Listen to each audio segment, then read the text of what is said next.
10 days after 9/11, I went through the Pentagon and I saw Secretary Rumsfeld and Deputy Secretary Wolfowitz. I went downstairs just to say hello to some of the people on the Joint Staff who used to work for me. And one of the generals called me in. He said, "Sir, you got to come in. You got to come in and talk to me a second." I said, "Well, you're too busy." He said, "No." He says, "We've made the decision. We're going to war with Iraq." This was on or about the 20th of September. I said, "We're going to war with Iraq. Why?" He said, "I don't know." He said, "I guess they don't know what else to do."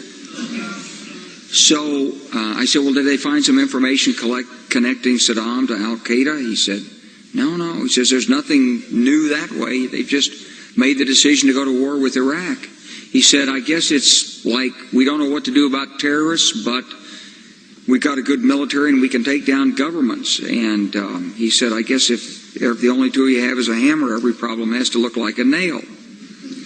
So I came back to see him a few weeks later, and by that time we were bombing in Afghanistan. I said, "Are we still going to war with Iraq?" And he said, "Oh, it's worse than that." He said, he reached over on his desk, he picked up a piece of paper, he said, I just got this down from upstairs, meaning the Secretary of Defense's office today, and he said, "This is a memo that describes how we're going to take out 7 countries in 5 years, starting with Iraq and then Syria, Lebanon, Libya, Somalia, Sudan, and finishing off Iran." The truth is about the Middle East is, had there been no oil there, it would be like Africa. Nobody is threatening to intervene in Africa. The problem is the opposite. We keep asking for people to intervene and stop it. And there's no question that the presence of petroleum throughout the region has sparked great power involvement.